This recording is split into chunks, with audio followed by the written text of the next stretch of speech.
Project Looking Glass S4 Area 51.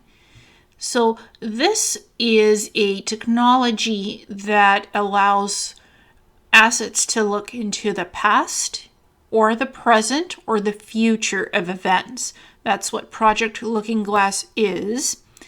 And there's also various Stargateway portals technology that they worked on in the Alice in Wonderland project in level 4.2 of Area 51, or also dubbed S4. Alice's Floor, level 4.2. And some of the things on this level on the left-hand side were the Einstein-Rosen Bridge promoter transport pad jump room, where people would stand on two various jumping pads and they would be transported somewhere off planet or to locations on the planet. So that's teleportation devices in the jump room.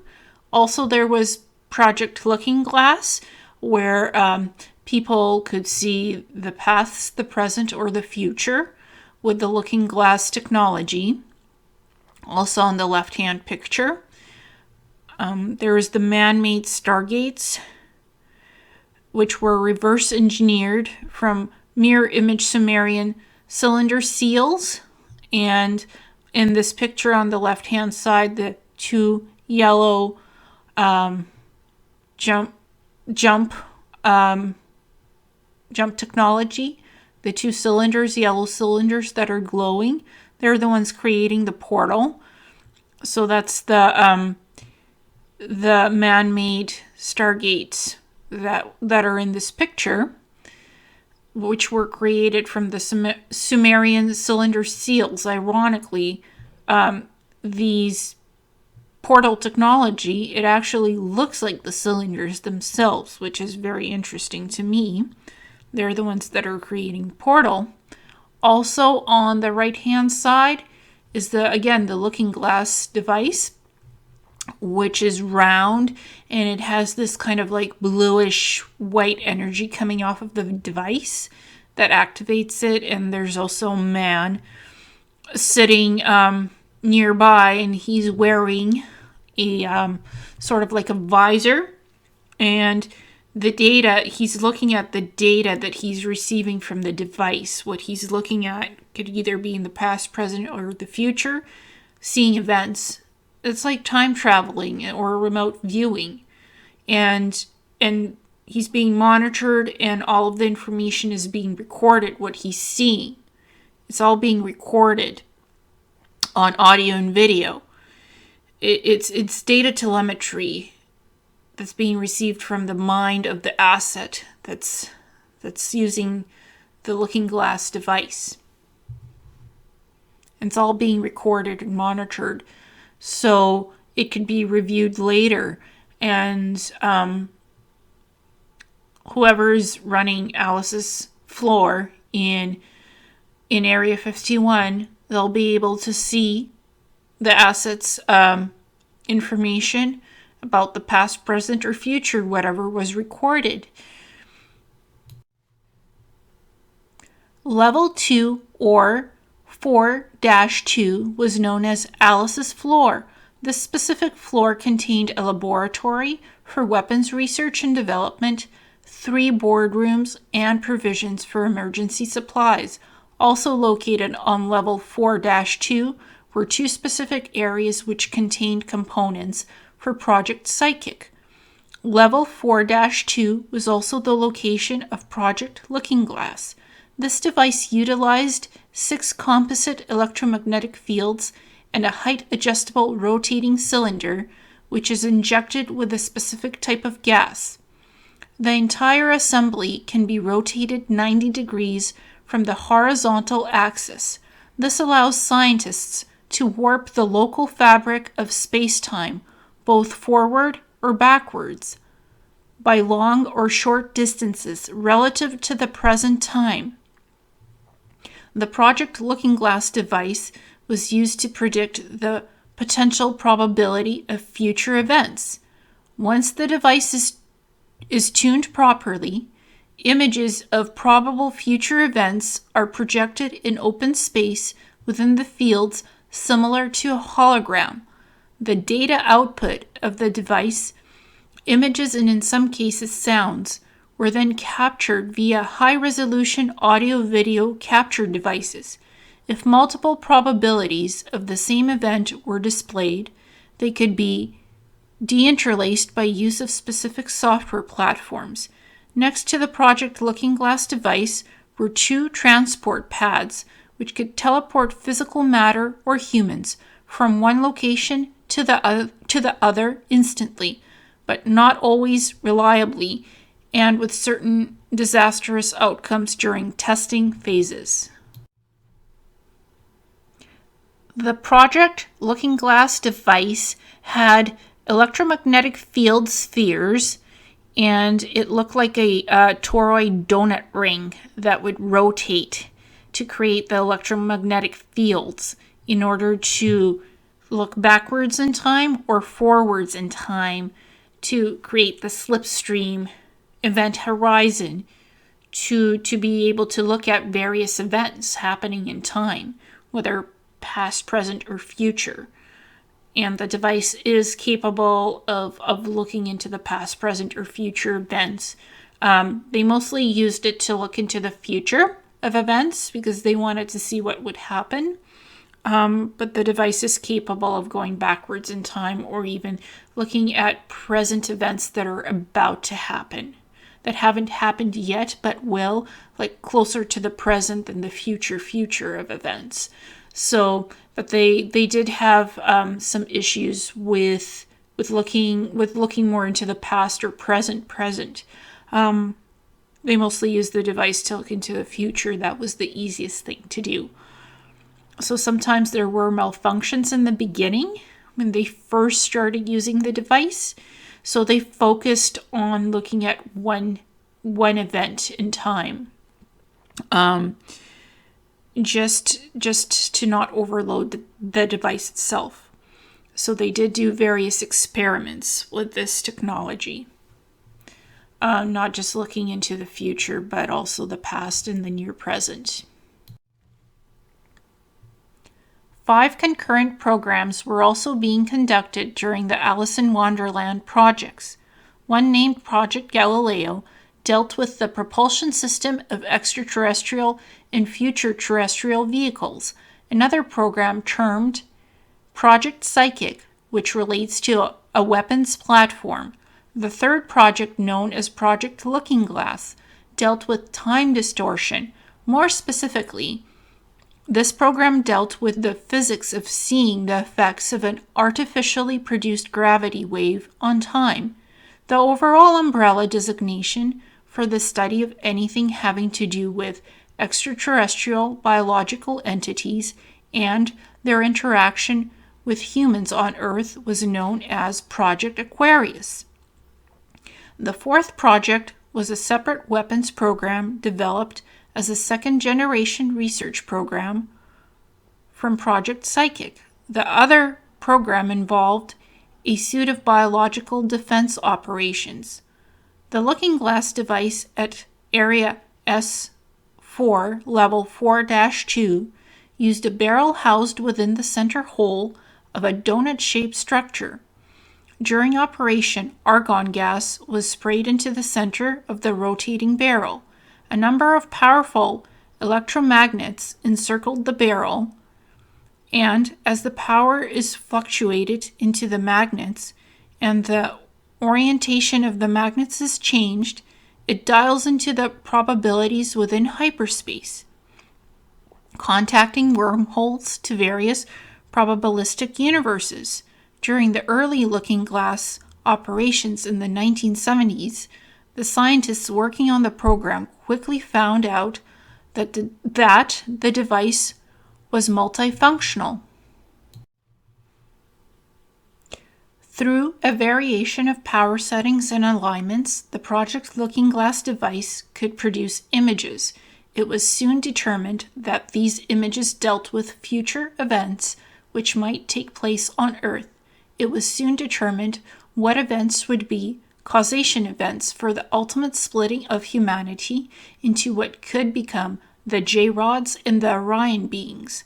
That information from the looking glass was supported by the direct testimony of both the J-Rods and Orion beings according to their written and oral histories.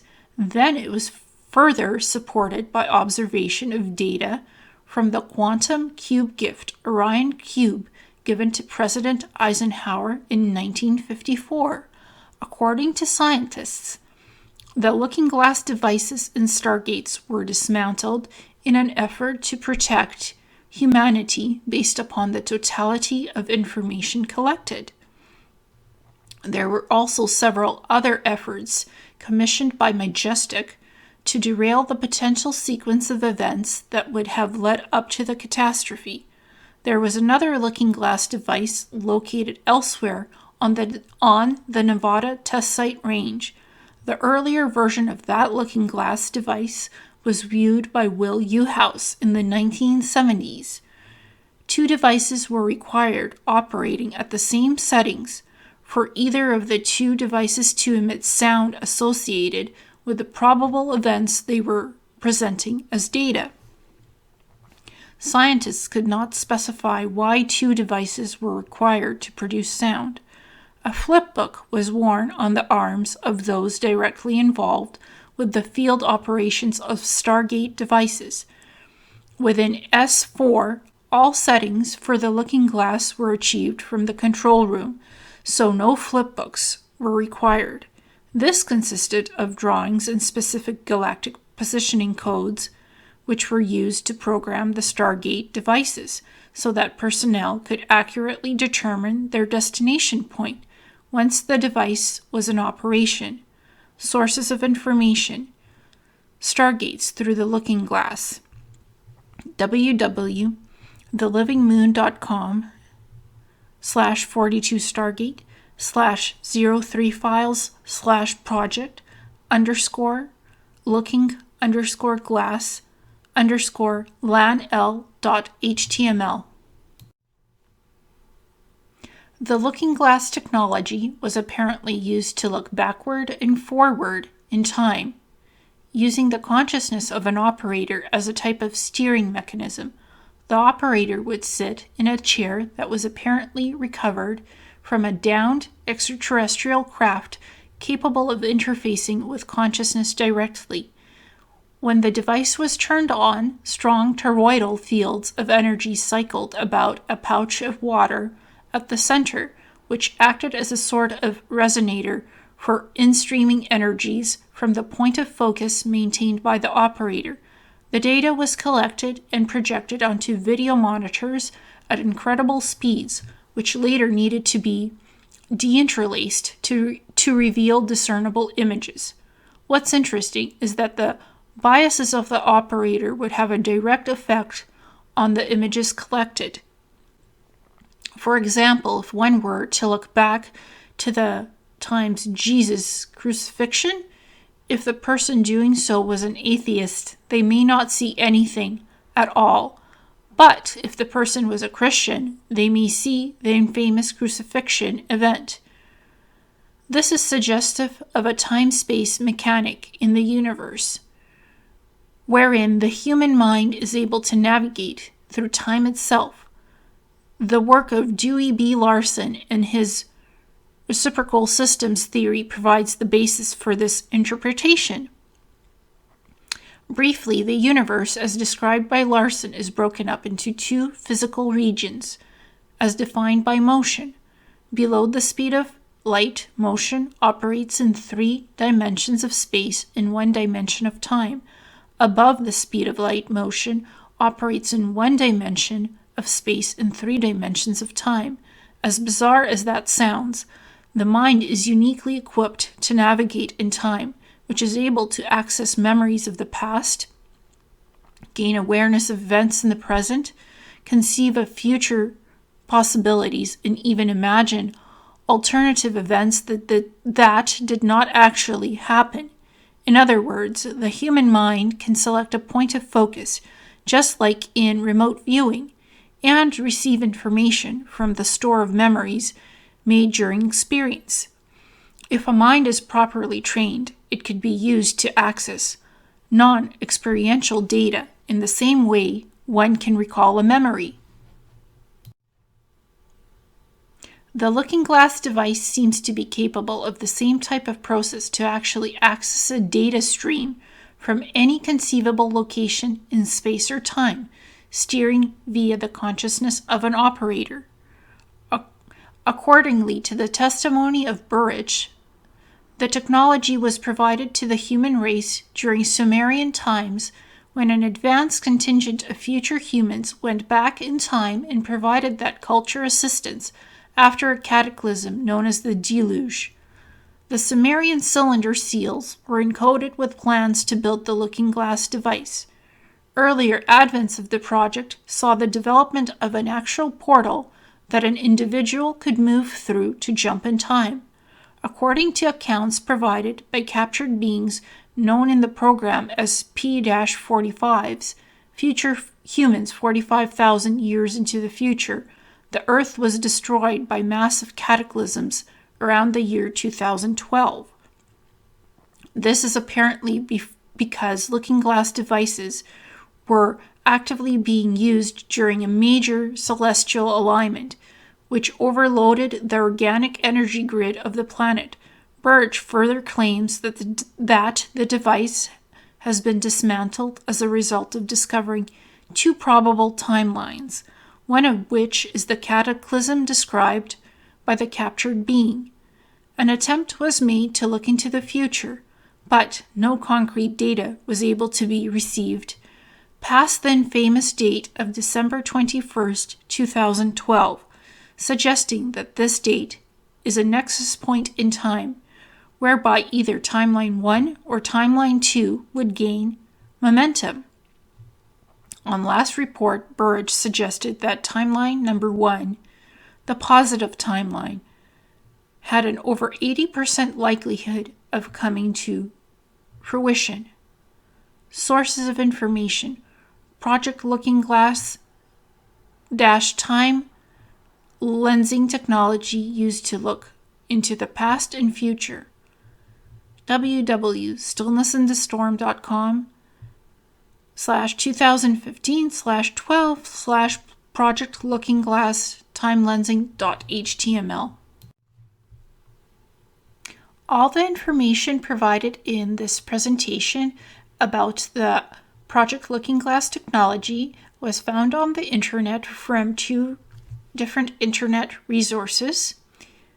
This information comes mainly from internet research material. It does not come from my own research. What I did in this presentation was I knew about the looking glass technology, but what I wanted to do is research it in its historical records of what researchers and insiders have come forward with information about Project Looking Glass and Alice in Wonderland Area 51, what type of projects went on there. So this research material comes from two different sources, which are very good. They're the most plausible sources that I found, and I cited them while I was reading the information that's accompanied by the images, which also come from the internet. So all my information about the research is cited for Project Looking Glass, and please go to the referenced cited material to read further about Project Looking Glass. And thank you so much, and namaste.